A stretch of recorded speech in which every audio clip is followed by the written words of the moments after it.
you guys will be happy to hear. We had 97 players yesterday. I had at least 3 of them stop me and say how much they enjoyed the podcast. So I had that happen Yes. yesterday. Yes. I had that happen 2 days ago. I was like, I don't know. I've been up like, the beginning of the Matrix, whenever Neo was like conked out in front of his computer, and he's got all the text.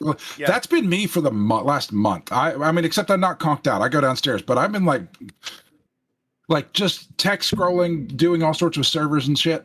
And like, I was like, all right, I gotta go to bed, man. It's 2 a.m. I gotta go to bed. So I'll play one last game. Let's decompress a little bit. So I get on Carabast and I played a game and it was super fun, man. It was one of those back and forth and like, ha. And then my opponent goes, ha. And then like back and forth. And then I was like, all right. And then he ended up winning. And I guess at the end, I was like, all right, man, good game. That was a lot of fun. Have a good one. And he was like, oh, that was a lot of fun. I love the podcast. And I was like, oh, really? People listen to us and we still don't get like previews and shit. So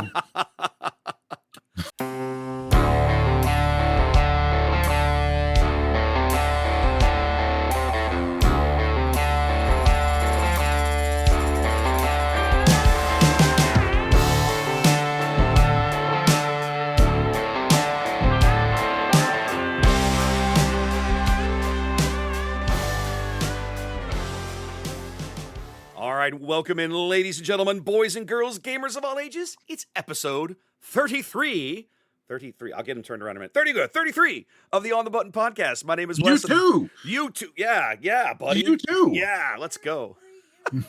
We're flashing threes at each other if you're just listening to audio. Our cameras, he's like, it's kind of half. Wes is kind of a half middle finger, and like the other 2 fingers next to it are like the double finger. Like, yeah, the double. He's trying to do all that at once. So I'm taking it. Taking it amiss and doing it back to him. I got back from Dallas like an hour ago. I'm probably still a little loopy, so I don't know what to tell you, man. But my name's Wes. I'm here with my buddies Ian and Trey, here to talk some Star Wars Unlimited like we do every few weeks. We're a few days late on this episode. I apologize for that. Real life intervened. We were going to try and record last week, and then Trey ditched us, and we had to move. So, life happens. It's cool. It's no big deal. Cool. I did have to ditch you. You did. Now, I told you could go ahead without me, but you were like, you're the lifeblood of the podcast. So you can't. No, in fairness, I that's 100% not at all what Ian said. I guarantee it. In fact, Ian's exact words were, "You mean I could record an episode without Trey so I can dunk on him for a change? That would be sweet." That were his. And I said, "Hey, man, if you want to do that, I'm game. It's up to you. You decide." And you know what Ian said, Trey? Ian said, "No, I value Trey's opinion so much. I don't want to leave him out. So we're going to record on Sunday." So there you go. Have you heard my opinions? They're gems, every one of them. Clearly we've been listening to different podcasts somewhere along the way. Yeah, that's the thing. Okay. All right. Well, Trey, I'm going to ask you a question, right? Because you did have a whole bunch of family drama a couple weekends ago, right? You were so excited. You love limited. You love limited SWU. We had a limited PQ here in Houston. What happened? You had to cancel and miss the event. What happened? All right, so I think we've got a confluence of 2 stories that are going on. One, bring it. Let's hear it. All right, so the easy one to explain is it's not that exciting. It's that weekend. I love that weekend. That's what I live for, the limited tournament. Yeah. But we have some friends that we've been friends with for a very long time that we haven't spent a lot of time with in the last, I don't know, a few years. And their daughter graduated from high school, and they had a big party down in Galveston, and they invited us. And it was more of a, you got to invest some time in the relationships every now and then. So that's the easy one. I mean, my here, do your little fingers. My heart bleeds for you, violin, which you can't see on my thing because I'm zoomed in. Because I instead of playing in this tournament, I had to drive to Galveston to my friend's really nice house right on the water and go to a crawfish boil. Yeah, it was terrible. It's terrible. I really would have liked to play because I don't go to too many of these tournaments, and I was really looking forward to that one. Okay, but the one that was the drama. The one that was the drama. All right, so we've covered many times. I have 2 daughters. They're both off in college. This is the first year. My youngest is a do everything all the time. And so at the moment, she's in France on a study abroad because she decided she wanted to do a study abroad. So she's spending 2.5 weeks in France.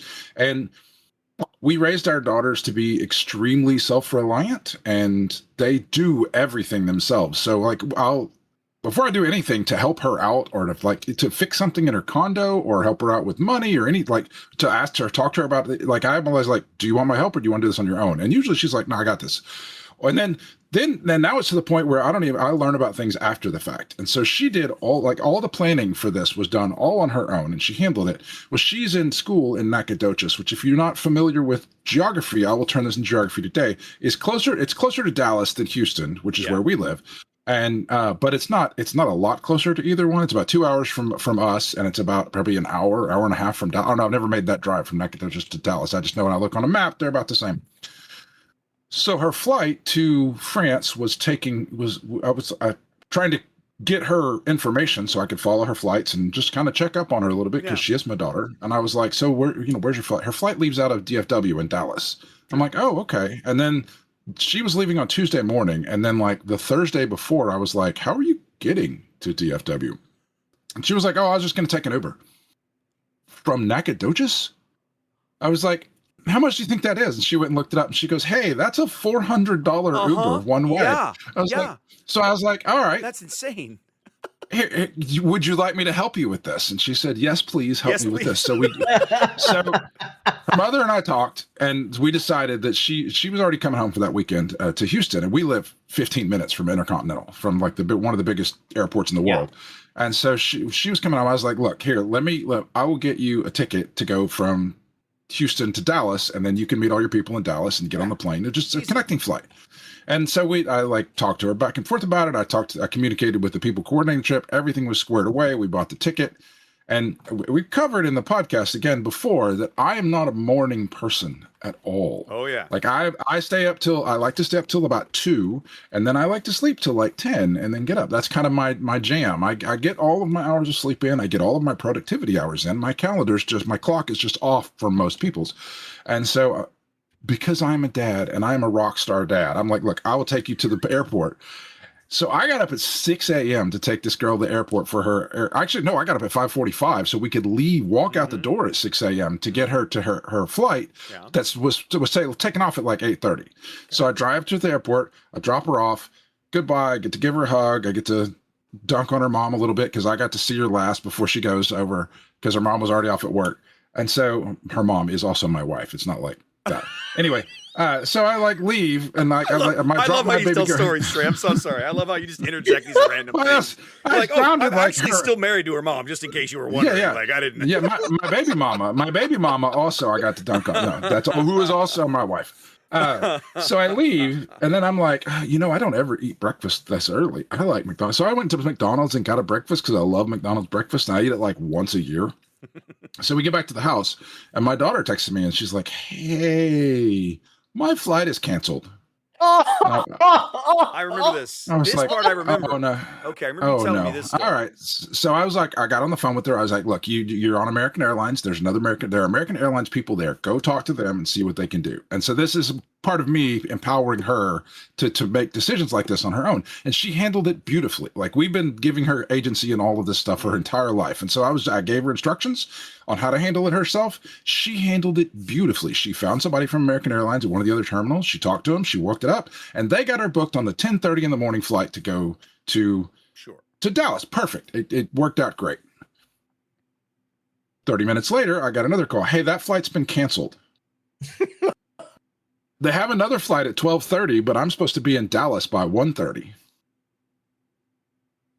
Okay, well, I guess I'm not working today. So I went to Intercontinental and picked my daughter up and made sure. And on my way to pick her up, I got on the phone with the American Airlines people, because I'm like, okay, I'm handling this. I'm getting my money back on this ticket. Yeah. So we got on the phone, and we waited for a while. Like, I have my daughter on three-way, and I threw calling with the American Airlines, and they were like, oh, yes, we'd love to. I mean, we sent on hold longer than we should have. And then actually was like, oh, we'd love to help you. Yes, this is definitely refundable if you'll just go on the website. I'm like, no, that's what this call is for. You're going to I'm usually super polite, but I'm like, no, I'm not getting on any website to do anything. I'm going to sit on this phone with you until my money is back on my credit card. And she was like, oh, okay, we can handle that. So then I picked up my daughter. So my day that Tuesday, I guess it was last Tuesday? No, Tuesday before last. Yeah, Tuesday. It became just my day is going to drive that started at 5:45 in the morning for my likes to sleep till 10 ass. 4 hours up, 4 hours to back, Dallas. 4 hours back. And then the GPS didn't like if you've ever been to DFW airport, there's like one main road to get in, and it is all the tolls all the time. And my GPS decided it was going to try and skirt me around the tolls, and it tried to get me to go on an entrance ramp that was locked down. So I had to like circle the airport a few times. Oh my God, what a mess. But we got it done. We got it. Fortunately, there's an extra Buc-ee's from when I used to drive to Dallas. So there's one a third of the way and another one 2/3 of the way. Correct. So I got to stop at Buc-ee's 4 times all the way because you always stop at Buc-ee's. There's one in Madisonville and another one in Ennis. So nicely done. Yep. Is that because your truck needs to fill up that often? No. I took my wife's car. My wife has an SUV that I take. I have to take a bunch of furniture up to my daughter in Nacogdoches when she gets back. I'm not looking forward to that. Anyway, so fast forward, like that was my whole day was just, you're now spending your entire day in the car. So I missed going to play cards with you guys on that Tuesday because I was like, I got home, I'm like, I'm not driving across town again. Yeah. So then I was like, now I've got to get her home. So I talked to her about it, and now I'm driving back to Dallas this Thursday to pick her up and bring her back home. So I would have bought the plane ticket for that. I'd have been like, "No, I'm gonna buy you a plane ticket and fly you back, sweetheart." Yeah, I tried to, but it was super expensive, and I'm like, it was not that hard to convince me to do it. So okay, all right. Anyway, that's my long. So how long are we into the recording now? I don't know. The saga. Trey's daughter. We'll move on to Ian. Ian, hopefully you haven't had any exciting drama nearly as bad. No, I've had like the greatest 2 weekends ever. Dude, you have no in betweens. Yeah, like I know. Is either crushing you or it is tip top. Or I'm on Peak Mountain. I went to see Mando and Grogu. Okay. This is everything I've done. This is everything I've done in between the last time we did the podcast. I saw Mando and Grogu. Yeah. Played at a limited PQ. Got my butt kicked, but had a great time. Got to and for the record, played against my own friends all day. I mean, I only played people I knew all day. Nothing wrong with that. Nothing wrong with that. Went to Comic Palooza. Okay. You did go down there. Yeah, it was a lot of fun. Saw Alanis Morissette in a 1,000-person venue, which I was like no more than 20 feet from her during the concert. It was really great. That's awesome. Great. That's fantastic. And for 2 short people, because we're pretty short, we found like the sea of other short people that had congregated together so that we could all see the stage. It was awesome. There's this one really tall guy who got a little bit in the way occasionally, but it was great. It was really great. Just slap him down. It's fine. Yeah, and then on Saturday, I got a pedicure with my wife. I tried to watch some of the PQ you were streaming, and my wife's like, "What are you doing?" We said no cards, and I was like, "Oh, okay." Wow. Wow. Laying down the law in the Edelman household. Look at that. Yeah. Look at that. It's just like you got to pay attention. You don't pay attention when you watch Wes's card show. It's Wes's card show now, by the way. Wes's card show. I'm totally gonna give her crap about that next time I see her. I'm totally giving her crap about that and be like, I'm gonna give her a little business card that says Wes's card show just for her. Like, I made this just for you. You're now I'm picturing Wes having commercials where he's Mattress Mac and he jumps up and snatches the money from off camera on top. Wes's card show's here to save you money. Exactly. And what I'm thinking, the picture I have in my head is from Madagascar, one of the Madagascar Mac, with these da da da da da da da da circus, Afro circus, like that's what I've got in my head right now. I'm just a dancing monkey on TV for people, right? No, it's been pretty calm around here for me. It's just been finishing up PQ season. Of course, we did the limited PQ here, and we were in Carrollton yesterday and just got back this afternoon and.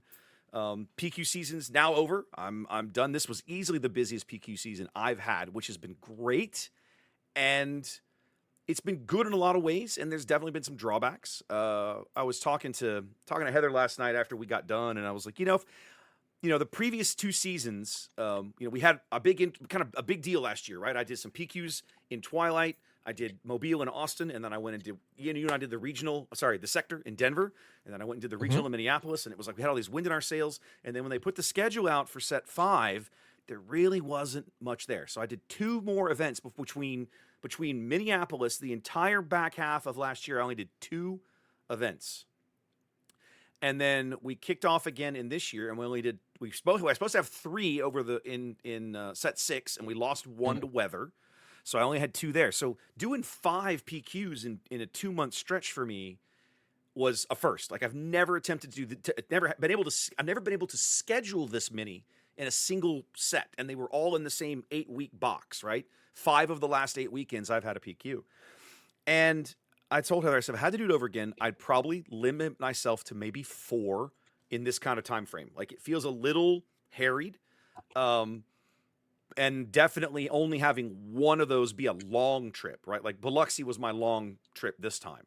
Everything else was within a few hours. Like Dallas is no big deal. Austin is easy. Houston, like 20 minutes away from the house. Like those kinds of events are not that challenging. So I don't know. It's been a great season. I'm glad it's over.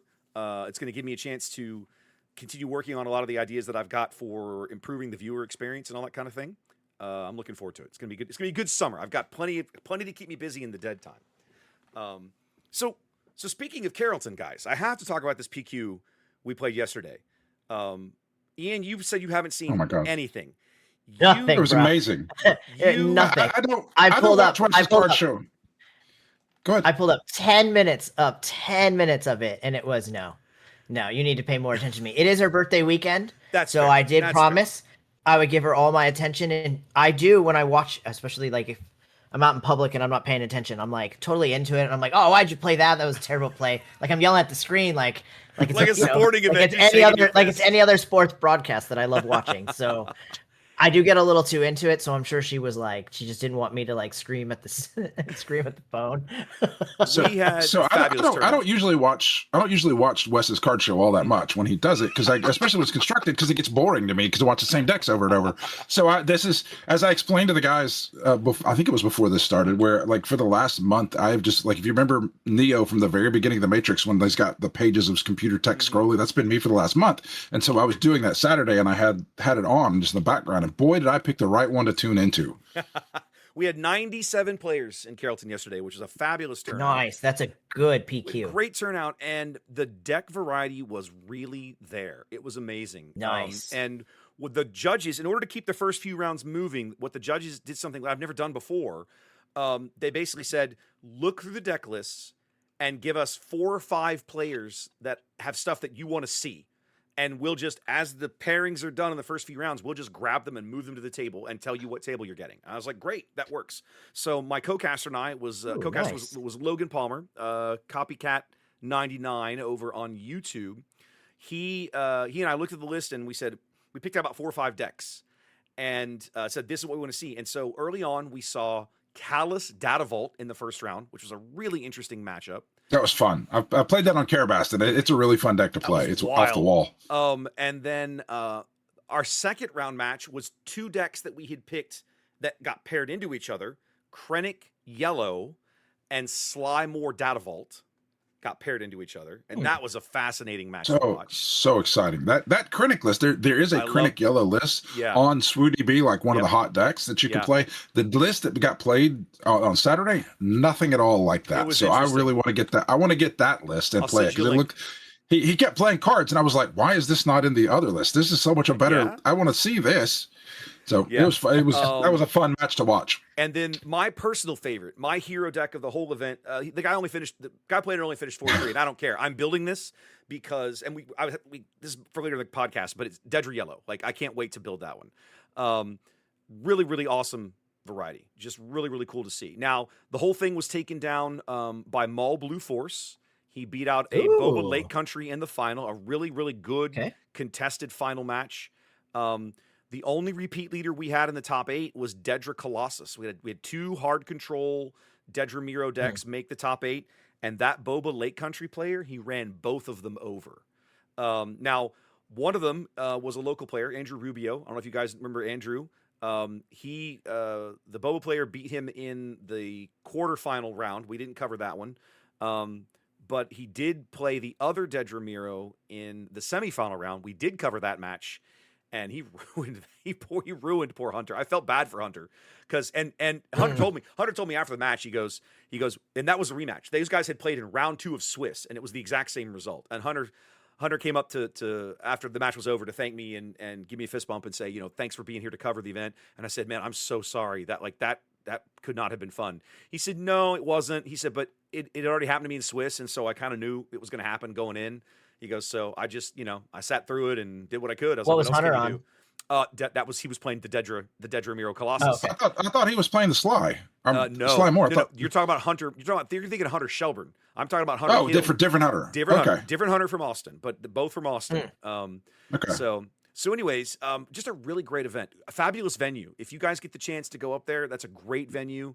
The owner took great care of me. Both Dallas stores that I've worked in have just taken fabulous care of me. They both have gigabit fiber that I can just tap into, which for my thing is amazing. Like it was, it was real easy. The setup was pretty easy. They were super helpful. I'd go back there in a heartbeat. So I hope they get another event at some point. So one of the things that I noticed in watching this with all these diverse decks, if you go to like YouTube and you watch, there are all these random creators that will go through at the beginning of a season, and they'll make all of these interesting decks that end up not being good enough. And so you'll see like this wave of decks come out and get played kind of in the first events, and then they get beat down, and then your Lando Lake countries come to the top, and then they rise to the top, and then that ends up being all you'll see. One of the things that I noticed in this event, it was like a ton of those early decks resurfaced, but with different card choices. And then every time they would play something that was like even the Maul deck had a couple of card choices that I've never seen in them. I don't remember what they were off the top of my head, but I just remember them playing something. I remember them playing cards and me being like, oh my goodness, that fits perfectly in what Maul, like it's a oh my god, a head smacking. Like, why did Maul not always play this? But it wasn't just Maul. It was Maul. It was that Krennic deck. It was like over and over. It was like people who have been secretly brewing in the background and trying to squeeze every bit of utility out of every 2-drop and every 4-drop and every single little, like, oh, why are we changing, it's just for all of these decks that have previously been not quite good enough to make it really on the tournament scene, and then they all showed up and they all had these great card choices that are unusual in them. So it was a ton of fun to watch when when Krennic flipped over Deceptive Shade. Oh my goodness, that was like holy cow! And then he flips over Kajimi Patrollers, and I'm like, which is a dude in space that makes another dude in space, and you just eat him with Krennic, and it's just free resources. And I'm like, oh my god, this is genius. Yeah, absolutely. It's a great way it's one of the best openings Krennic has, that Kajimi Patrollers. It was a really, really great event. I had a blast. That Maul deck that won, Sam's Maul deck, very obviously tuned into some of these pilot leaders. He had 4 or 5 Space Sentinel units in his main deck. He had 3 of the little cheap 3/3 TIE Sentinel thing out of Legends, whatever it was called. Yeah. And then he had 2 TIE Purgles. Supremacy or whatever. Yeah, and he had 2 Purgles. The graceful Purgle. Oh, the 2/7. The 2/7s, yeah. Yes, it's Purgle. such a big butt. Yeah, yes. So those were main deck? Those were main deck cards for him. Okay, Did he cool. Was he playing lightsabers? Did he get a lightsaber on a Purgle? He had no lightsabers at all in that deck. None. Damn. Which is sad. You're asking for so much, Ian. This guy just won a PQ with Maul, and you're like, did he do it with the right flavor and style? Did he do it with No, I'm just wondering. Like, that's something I've always wanted to try, is to get a lightsaber on a Purgle. It's legal, man. I just wanted to try it. I was like, what crazy wacky shenanigans? Sam Allen, you just won a Purgles, PQ. man. Go for it. Sam Allen, you just won a PQ, but did you do it with a laser sword on a space whale? No, you're worthless. You're dead. Doesn't count. To me. You're dead to me, Sam. That's awesome. That's a cool deck to win. The Houston PQ was also a lot of fun. I love covering limited, right? As much as Trey loves playing limited and I love it, I love covering limited because I think it really showcases how good that format is in unlimited. I talk to people all the time who are like, oh, I don't really enjoy unlimited. I'm like, okay, that's fine. You're allowed to not enjoy the format, but what I always will say and what I implore people to realize is that becoming better, good, whatever, above average, better at sealed and draft play is a skill, just like being good at Premier. And if you don't invest time in it, it's not going to happen. Now, the time is maybe a little different, right? Maybe it's just studying the card lists. Maybe it's actually doing drafts or buying 6 packs and seeing what you can knock together. It's like anything else. But if you don't put time in it, you're not going to be good at it. And it's not just, oh, it always sucks because I always pull crap cards. That can't be the case because there are way too many players out there that are good at this game that are also good at limited. So there's obviously some skill into picking up a pool of cards, realizing what it can do, what it can't do, and gelling together a deck out of it. Now, what the takeaway that I took from that stream, not everybody enjoys watching Limited because our viewer numbers were definitely lower than I would get for a constructed PQ. Bummer. And so on. I don't do it for the viewers, but you can't help but notice these things, right? Like, you look at the numbers and you're like, oh yeah, nope, there they are. Like, it's just not as interesting. There's not as many people that want to watch it. I love covering draft. To me, one of the best things I get to do as a caster is cover a live draft. Yeah, I love drafting. I love watching that live. Watching your coverage of, I watched Bobby draft. Yeah. I will draft completely different in the future. Completely different. He made a lot of choices that like boggled me at first, but then when I watched him play those cards, I was dude, I suck at this, man. Like, I'm so bad. I'll be honest. I didn't realize how bad I was at drafting. Watching him I'm real bad. Pack one, pick one. He opens a Liberty, and which everybody knows is essentially one of the strongest cards they've printed to date. And what does he do in draft? He passes on it to draft Finn. And why? Look at the value he got out of that Finn over the course of the matches, the two matches that we saw. Absolutely ridiculous how much value he got out of that card. That tells you right there, pack one, pick one. You don't even have to watch the rest of the draft. And you can tell right there is a different skill set in drafting and learning how to draft this. I couldn't do that. That's a $50 card, bro. I can't do that. Like, but I physically can't. Like, I couldn't pass that card. But that's not why he was there that day. He was there for the points, which he got him. So good for him. Congrats. Like, I had a lot of fun doing that event. I did not have the Sebulba mirror match being the opening match on my bingo card. Like, that was bizarre to me that there were not only 2 Sebulbas in the room, only 2 out of 57. Was this in the finals? Oh, so this is in Swiss. Swiss rounds. Swiss rounds. I walk out. We've done our little spiel, and we're getting ready for paired one. So I'm walking around talking to people, and I see Luna. I say, "Hey, Luna, how'd your pulls come out? What'd you end up building?" And she's like, "It wasn't very good. I ended up having to build Sebulba." And I'm like, "That actually sounds kind of interesting. I wouldn't mind putting that on camera. I'd like to see what you got because you don't see a lot of Sebulba." And so I walked around, talked to a few other people to see. I was like, okay, all right. So then pairings come out, and I told the TOs, I was like, well, let's just do it. Let's just put Luna on camera and let's see what Sebulba looks like and how he plays in Limited. Sits down across from a guy, the only other person in the room also playing Sebulba, and he was who was it? Was somebody was telling me this was Matthew. I can't remember his last name. His first name was Matthew, and he was convinced that his deck was just hot trash.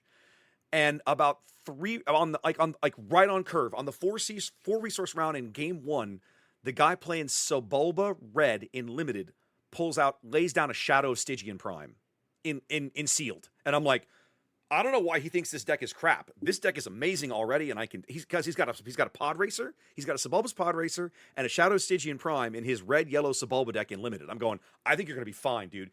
He finished top 8. So, like, nice. He did just fine. I wasn't ready for the time crunch. In terms of building your deck? So, yeah, in terms of building my deck. So, you open up your packs, you fan them out to the person across you, and then you hand them over and you write them all down on a checklist. You're doing a checklist. So you don't really even know the cards you have, to be honest. I didn't really know what I had until they can hand it back to you, no. Not until they can hand it back to you. I then went and checked my list to make sure my list was right. I'm glad I did. There was 2 cards that were wrong, so I wanted to make sure I got that. Good. And then I just happened to, by the time I was done checking it in and I had them sorted because my person didn't sort them for me. I sorted his perfectly. We need better. That happened last year to some people. We need better instructions on what to do. And when it comes to how to handle this whole red deck or pool registration thing, the judges need to make a better job, and there needs to be like you cost your opponent time, or you cost the person who's checking time. I'll make some sort of punishment. I'll make a video on it. By the time I get everything sorted, I'm ready to go. Jason's standing right there because I'm doing it right next to Jason, and I'm like, "What's the time left?" It tells me 18 minutes.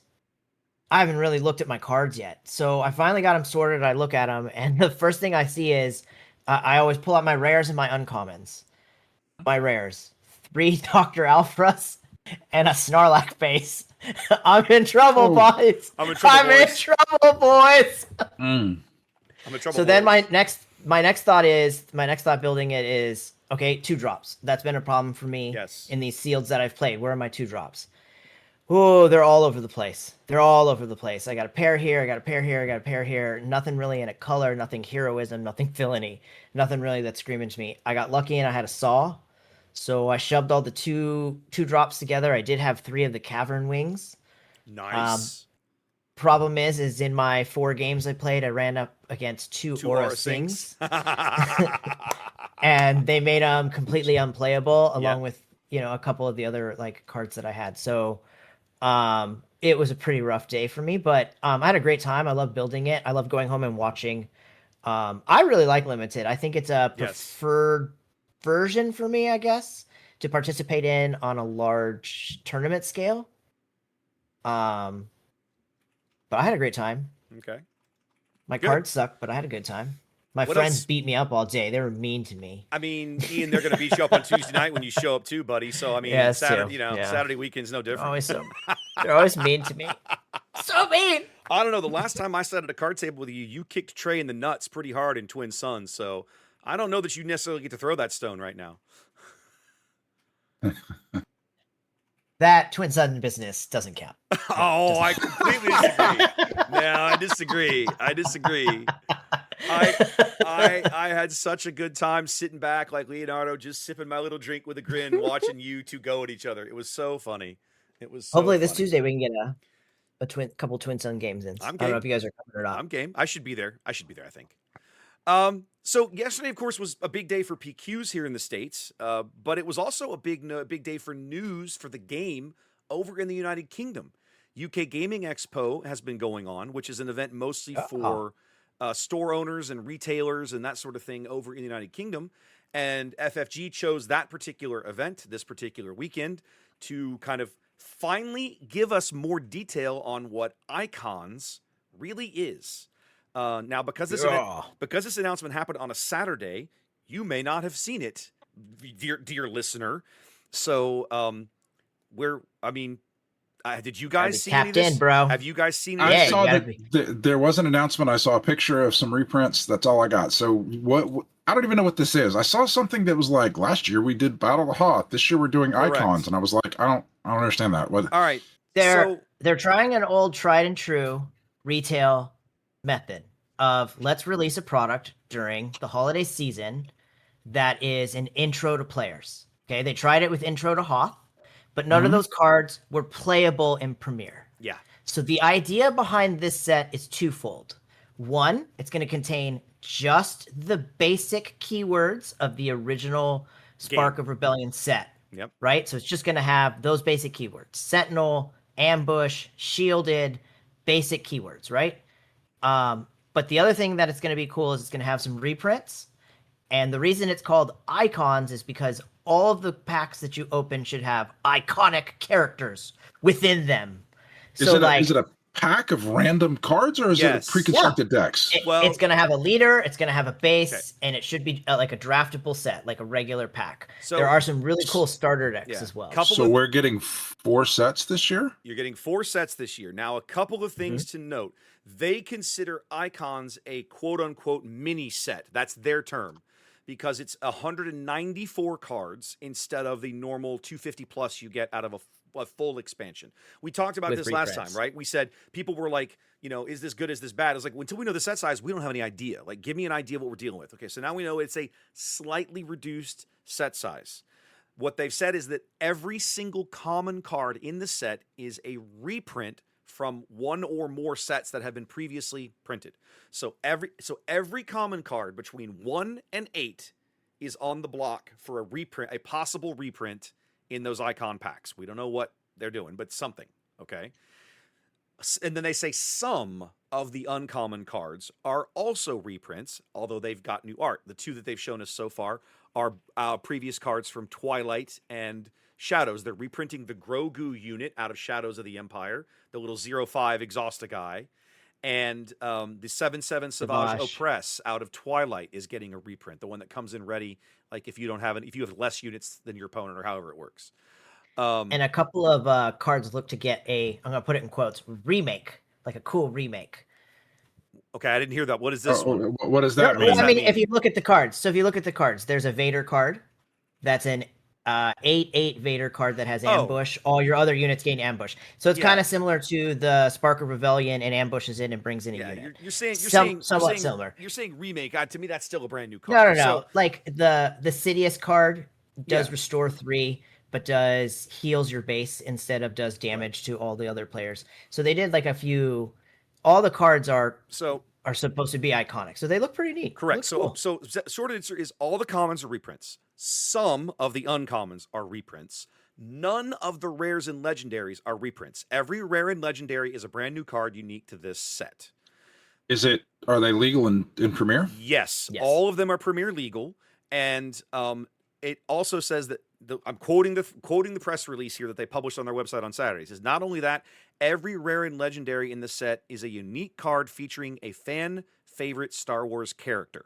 So essentially, you're not going to open a rare called Two-Headed Troig or Two-Faced Troig. Every rare or Dr. legendary, Rampart. every rare or legendary is going to be a Vader or a Luke or a Han or somebody you will go, oh, I know exactly who that is. Like, that's the point. Admiral background character from no more. What's the old joke? And I can't repeat that word on a family-friendly stream. But there's a term that Star Wars fans use for random Joe Bob alien in the background that suddenly is irrelevant, right? And none of that apparently in the rare and legendary slots in this set. They're also using it so that's the basis. Now, they're doing this for two different reasons. To go back to what Ian's saying about the starter set, they're going back to the idea of the 2-player starter kits like we had in the first year, but they're marrying that idea to what they did in the Hoth box, where it comes with the tokens and the player board and all the rest, and has like a scripted experience for those decks, it seems like. So rather than get the box, to teach it, exactly. To teach it. Now, and it looks to have a couple of booster packs in it. It probably. I looked at the picture right. It looks to have a couple of boosters. And because it's a smaller set, this was something else that I was curious about that they did confirm. They say this in the announcement. The booster packs are 9 cards instead of 15 because it's a smaller set. That also, are they cheaper? They should be. They should be cheaper. They don't tell you that in this. They don't tell you that in this press release. They don't give you the MSRP or whatever. But I'm looking at this going, there's no way they can charge $5 for a 9-card booster pack. Like, it's got to be it's got to be something. Like, I don't know. So, here we go. My apologies. I'm just now seeing this in the press release. Also unique to Icons is the introduction of a, quote, booster 4-pack, which is just what it sounds like, a combination of 4 Icons booster packs into 1 large packs. It costs $1 less than buying all 4 packs individually, and it comes with an alternate art variant Cassian and/or unit that you can't get anywhere else. Grabbing a couple of these is cheaper and easier than snagging an entire booster display, allowing players to still crack open multiple packs while on a budget. The other thing they point out in writing, this set is not meant for sealed or draft. You cannot you might you be can, but you can, but you are not every pack is not guaranteed to have a leader in it, for example. So good luck drafting that. Okay. Yeah, it'd be too hard. They give you the breakdown of a pack. So in other words, they're telling you this is not designed for sealed or draft. To do so at your own risk is kind of the vibe you're getting here. You're getting 3 commons, 1 hyperspace common, a slot that it has a 25% chance of being a leader, and a 75% chance of being just a regular plain common, 2 uncommons, 1 rare legendary, 1 hyperspace foil. Similar to regular boosters, one of the uncommon slots will sometimes be a hyperspace uncommon, rare, or legendary, right? Just like in a regular booster, you see those a hyperspace legendary takes up an uncommon slot. Same thing. Yeah. Same sort of. Are the leaders supposed to be reprints, or are they new leaders? The leaders are all new. In fact, if I remember what I read, there were 8 brand new leaders unique to this set, but only 8. So that's why when they say it's not designed for draft, not every booster pack has a leader in it. So, I mean, good luck trying to draft that. You could literally open 6 packs or whatever you open and not have a leader to play. Good luck. I don't know how you can do that. So it's they're marrying the idea of this entry point, to the Hoth box concept, to a mini set that will actually sell to Premier people who want to buy new cards for Premier play. And they're doing it, as Ian pointed out, on a schedule that puts it out 4 weeks before the Christmas holiday here in the West, so that they can hopefully rack up some Christmas sales. Yeah, rain in that dough. Ian's like, rain, let it rain in that dough, rain baby. Cash, let baby. it rain. Rain cash. So that's kind of the overall top level summary of what's in here. I bought lame gift boxes last year just to get a cool Kenobi card, so I see no problem in spending more money that they will. You did it once. You did it once. They didn't. You weren't expecting to have to buy boxes and boxes to get a collection of this stuff. No, but I will. They got me. I'm hooked. I'm hooked real bad. I'm going to point out one more thing that stood out to me in this press release on the website. I'll link it in the show notes if you haven't seen it. You know how ordinarily when they do one of these press releases and they reference a new card, they give you a link that you can actually pull up and click and go look at the card, right? And then afterwards, in parentheses after the name of the card, they'll tell you what set and what the card number is, right? To be very clear what they're talking about. So, for example, it'll say one of those leaders is Darth Vader. Now, none of these links work right now, or they don't seem to work right now, but the links are there. But the little set name, the official set name in this article is Icons 2027 edition. I think that's interesting because to me, that's telling me this might be something they start doing every single year. Yeah, why not? If it sells, why not? I think it's noteworthy, or at least they have plans to potentially do. They're leaving the door open to do this again down the road. Let's give themselves, from a premier balance standpoint and a sales standpoint, a window every year where we can potentially go back and grab some cards that we want to keep in the environment and bring them up and reprint them. Here's a question that's hitting my head though for the first time is, what about rotation?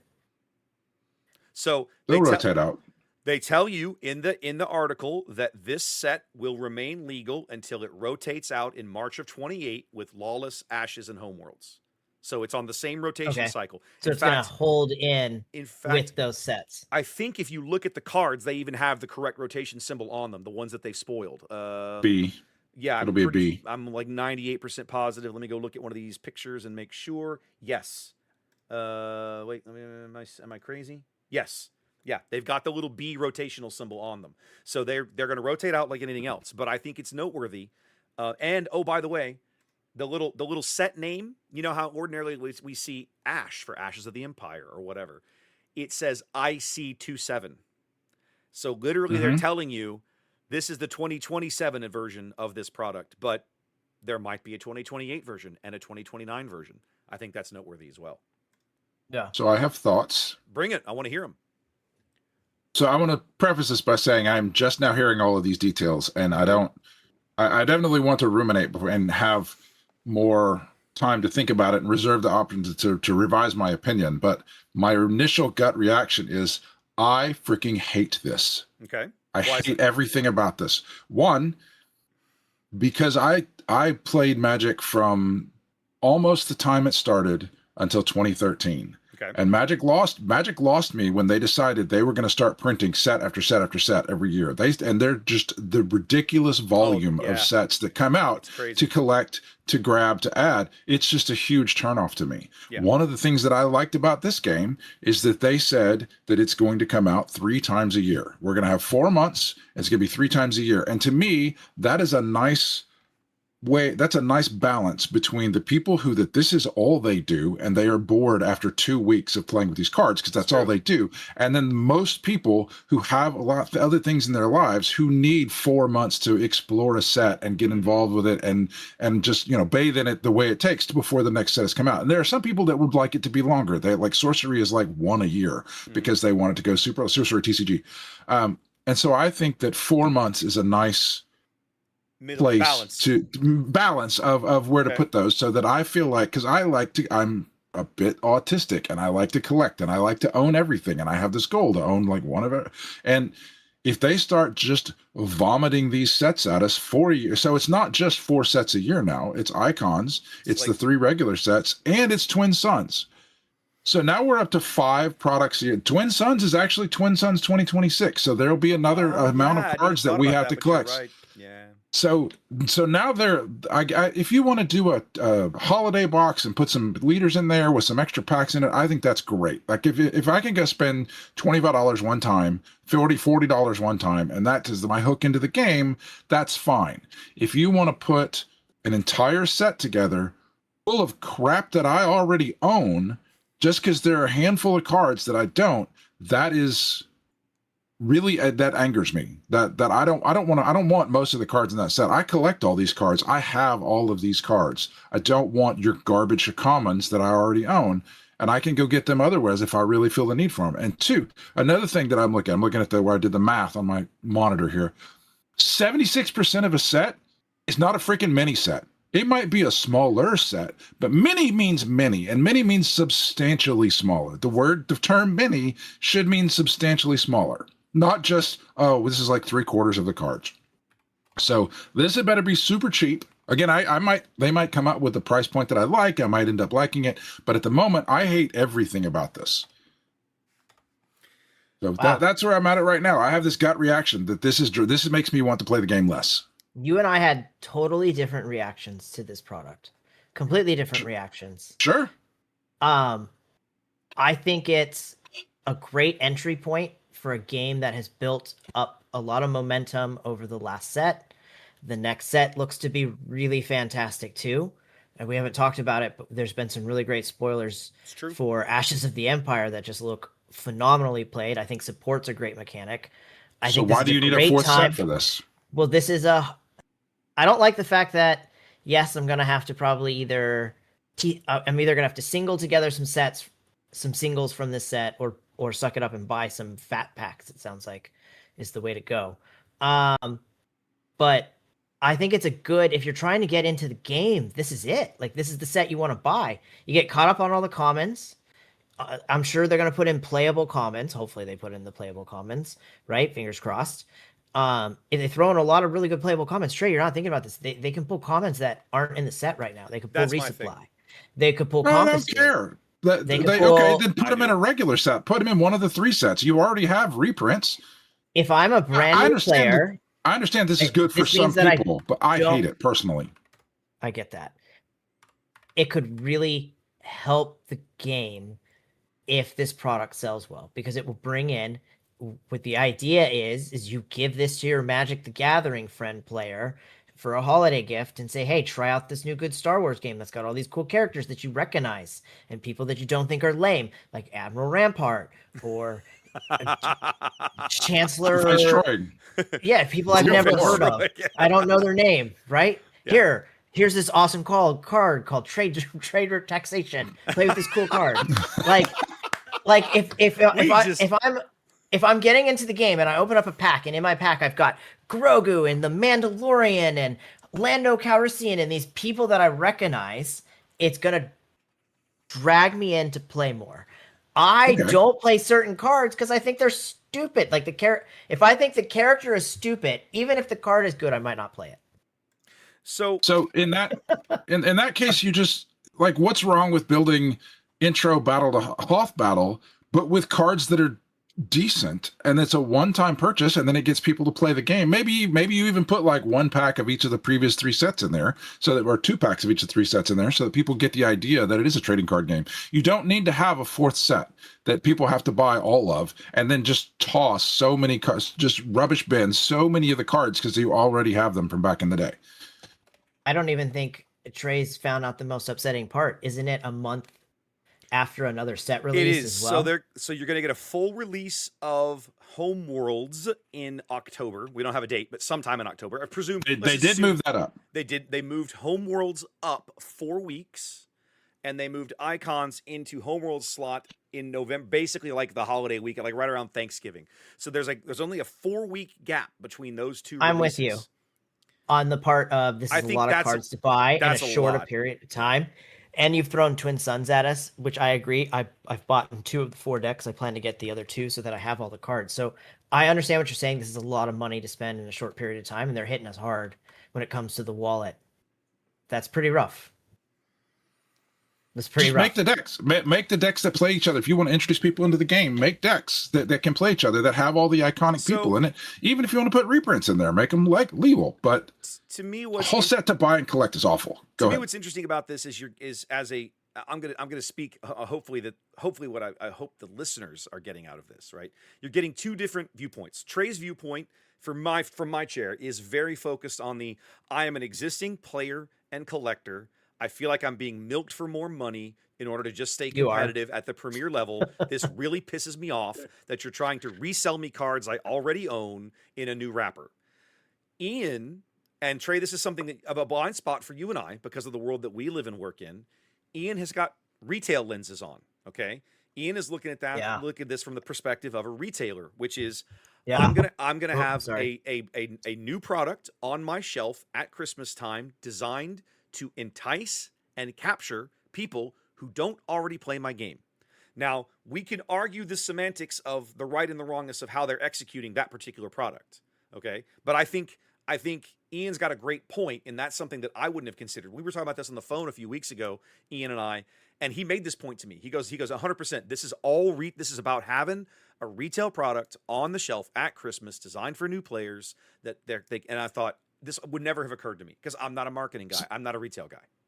See, that doesn't bug me at all. I like the idea of bringing new people in with a new product. I think the way they've chosen to execute it with this is throwing it in the face of the existing players at the expense of trying to get new players. I think you can straddle that line and you can do something that brings new players in, like just making decks that are fun to play against each other. Throw a few packs in there to customize the decks, even if you want to make them new cards so that I have to buy them. Make them new cards. Like make them new cards that I only have to buy the one time, and I buy that one pack. I think they've done a decent job. It is you hit it perfectly. Like I'm an existing player that is having to buy the same crap that I already own, and I feel like I'm being milked, and they don't respect me and my choices of what to do with my money. Okay. I have just run some quick and dirty numbers while we've been sitting here doing this. All I have done is taken the percentages of commons, uncommons, rares, and legendaries from a regular 264 card set and applied it to now a 294 card set. All right. That leaves us 294 or 194? Oh, sorry, 194. 194. Okay. 194 card set. That leaves us with 85 commons, 52 uncommons, 42 rares, and 15 legendaries. And that adds up. That should be, I just checked it. That should add up to 194. Did I do this right? Yes, I can just glance at it. That's 194. Okay, so. Come on, kick butt reprints. Hang on a minute. Come on, kick butt reprints. The 85 commons are all reprints. We can just ignore those. Now, the article says some of the uncommons are new. They don't specify the percentage. Let's just assume half because it's a nice round number. 52 uncommons. Let's just say half of them are new. That's 26. And all of the rares and legendaries are new. When you add that in, legendaries, rares, and half of the uncommons, the expected uncommons, that's 83 new cards. That's it. So in terms of what you're actually getting that is brand new to the game from beginning, 83 is the actual number. These cards have never been seen in the game before. 83. That's my napkin math, guys. Don't pretend that's correct. That's not good gospel. math, though, man. That's some good math. I feel that's a decent. It's probably in that ballpark. It's probably 80 to 90 cards are brand new from period. So if you wanted to do that, if you have 83 new cards and you wanted to split those into 4 piles and make 4 decks, 2 different pairs of decks. That you have sell this. Here's a package. It's got 2 decks in it that use a quarter of those cards. One deck uses a quarter of those cards. Another deck uses a quarter of those cards. And it's full of reprints. You buy it one time. Then there's another one that comes out, and we basically have 4 different package that has 2 different decks that also use the third and the fourth quarter. You get the same number of cards out there. You get to put reprints in, and I don't have to go sit there and buy a bunch of packs. It's the buying the random packs part that really gets to me. I'm going to tell you, Trey, I'm going to tell you exactly why they didn't do that, because they just did that. They just did exactly what you said with Twin Suns. Okay. They don't know if that has worked yet. Now, I would tell you, I can't buy those decks at my locals, and they went very fast, at least in my local area. So maybe there is some value, but I think they're trying 2 different ways to get out different small sets of cards. Because from what Wes just said, The Twin Sun set is exactly almost that. It's about 80 cards, if I'm correct. Yeah, I think I don't actually have the number on. So they're putting out. So Trey's got an interesting point. They're putting out these what amount to small sets, but I think what we don't have clear vision on, certainly with icons. With Twin Suns, we can look back and now know if you want every Twin Suns deck, there's one of it. It's an extra $160 full retail, right? And you can probably save yourself a few bucks somewhere and maybe find them at 35 a deck instead of 40.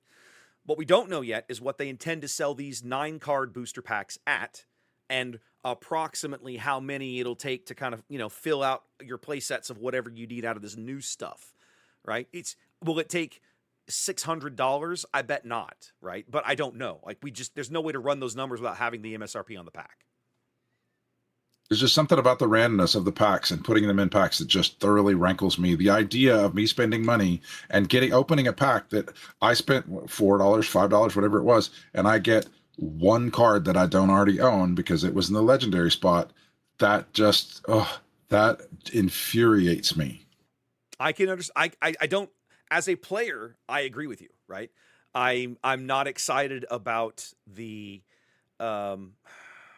financial hit, right? The hit to my wallet to keep up with Premier in something like this. However, think if icons. No, sorry. Let me finish the thought. As a Premier player, though, I am equally interested because those, again, I'm just going to use the napkin numbers. I don't have any idea what the real number is. I'm just going to say those 85 common slots, if you put the right, quote unquote, the right 85 commons in those reprint slots, you can significantly move the needle on what Premier looks like in the game just by rejiggering some of the commons around. Ian keeps harping on resupply, right? That's an easy one you could reprint that would really impact the game. Again, as an aggro player, I was having this conversation on the Carrollton stream with several people with Logan, and we had a conversation around the room. I miss Daring Raid, right? Like a dirt simple pay 1, get 2 base damage, right? Where's that card? Collateral damage, as good as it is not that card. So I look at the common cards that we lost in rotation, and we already know a few that they're bringing back. For example, the old school Death Star Stormtrooper, 3/1, red black. You can't go wrong with that card, right? That's a nice, simple, staple common, something like that. I think having that available in red black is a great idea. So there are some cards that I think I don't mind them doing this for, because I think it actually materially matters. And the uncommons can also be tremendously impactful. I mean, how many high impact uncommons did we lose in rotation? I mean, where's the laundry list? It's a laundry list. I don't mind them bringing all the stuff back. I don't mind them bringing all the stuff back, but if it was in a deck, if I buy a deck where all the cards are standard legal and it's got one resupply in it, think of all the resupplies that are sitting on a shelf somewhere from the first two printings of it. Okay, it's legal. Okay, go buy those instead of just having trash on a shelf. Or the ones out of the OP packs, because it was a common card in the OP packs in set 1. Exactly. They're everywhere. They're so easy to find. Yeah, it's a great point. I can't argue the point. So, anyways. See, my opinions are gems. We talked about this at the very beginning. Yeah, once again, I'm going to come in with my head shake and my side eye and say, maybe not all of them. Ian, what were you going to say there for a minute? Ian, bring it on, Ian. I was going to say, I hope it works, because so do I. This could be a good way of replacing in the last 2 sets, we've had 2 sets of 3, right? Mm-hmm. That third set has just been not fantastic both times. Yeah. Icons could be a way of really making that third set more impactful. Hey, these are the cards that the sets are missing when we go forward in rotation. Let's bring them in with icons. So you have 2 sets and you have an icons every year instead of 4 sets. I think that would be cool. So the solution is not actually make the third set playable. It's make a crappy third set, because obviously you can't fix that, and then introduce a 4th set that may be better. No. Do you think that's a good solution to it? No. I'm saying if this set works well and icons works well, and you bring in the right commons, you can reset you can keep your meta going by doing 2 new sets and a recap set every time. Oh, I would be pretty fine with that. Icons, 2 new icons, 2 new icons. That would be a great way of going. They're doing it this time for you're absolutely right. It's a money grab, but I also think it's a great introductory product. At least it looks like a great introductory product. There is, I think, another possibility that they simply haven't disclosed yet because we're not ready to hear it. But I'm suspecting that maybe by Galactics they're going to get to this point because it's going to be hard. Aliens are real? We're not ready to hear that? No, what I'm going is, okay, so right now Icons they're calling it a mini set at 194 cards. Okay. But the fact that you're releasing a full expansion and a quote unquote mini expansion like back to back, kind of challenging to swallow from a financial perspective. We've talked briefly on the podcast in the past about how, from an organized play perspective, the months that they have chosen to release new sets is really inconvenient, right? You're talking about March, July, and November are where they have traditionally released brand new sets every 4 months. That November release, I think that the intention was, hey, we're putting out a new set right before the holidays. That's a great idea for everybody. Well, that's awesome. But from an organized play perspective, it's a disaster because I'm going to lose pretty much all of December. Nobody's really going to show up to events. Like a lot of the events that run in December just people don't show up. And the venues don't want to hold PQs and SQs and all that kind of crap in December because it's December. And so then really everything impactful falls into January and February. It's almost like you're better off to start shifting things around on the calendar. So I would like that. I would like if they just pushed everything forward and made it April and August and December. The beginning of December is when the things come out, because then you have like all the new cards. You have Christmas. We can do all the limited of pre-releases and whatnot, and then OP starts in January. On 1 January. I think that would be a better release schedule, and I think this might be an attempt to start shuffling things around to kind of line up with that, if possible. Now, I could be just spitball. I could be totally wrong. I have no idea. But if they use it to parlay that, I could absolutely see it, and I think it would be worthwhile.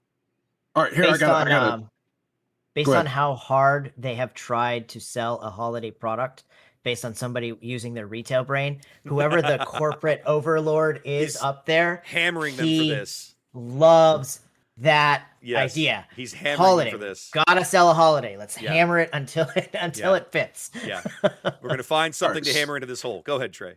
So I got a holiday product that introduces all of these staples back in as commons that works with reprints and with new cards. You introduce a new format that is basically Twin Suns 1 versus 1. It can be 50 cards, it can be 80 cards. I don't care what it is, but it a single. You could be 2 liters. It doesn't have to be 2 liters. Whatever you want. But what I'm saying is it's a singleton card format that your Christmas product. Your Christmas product is just like Twin Suns in the spring. Yeah. You have singleton Twin Suns in Christmas, and it's 4 decks. It's full of reprints. It's full of new cards. You only have to release 1 copy of Death Star Stormtrooper to introduce it back in. It turns on all of those old cards. Yeah, that's and I think that is an excellent way to do it, because I wouldn't mind that at all.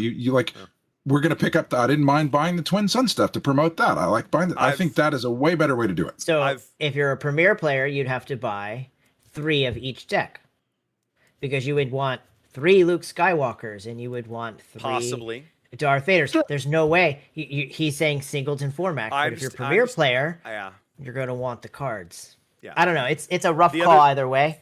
They are milking us for more money, though. I mean, that's a given. To me, the other problem with Trey's idea from FFG's perspective is he doesn't sell as many cards, and at the end of the day, that's what it's all about, right? Like for them, they want to sell tension. That's the tension. They want to soak my wallet for as much as they can, up until the point where I refuse 100%. To do it anymore. Yes, and that's that's a very real risk that's being run here, I think. And if I'm honest, I'm willing to bet that somebody in their marketing chain has made this point to somebody farther up the marketing chain who's told them, that's wonderful, now shut up and go sell cards. So I mean, we sold 1,000 Premier subscriptions to our holiday event in Las Vegas in 30 minutes. Print more cards, please. Right, like Trey, you and I have both worked more cards. Both worked for clients in our careers. I guarantee you this, that we have sat across the table and said, "This is a terrible idea. Please don't do this." And they said, "We hear everything you're saying. Do exactly what I told you anyway." I'm doing that now at work. You see my point.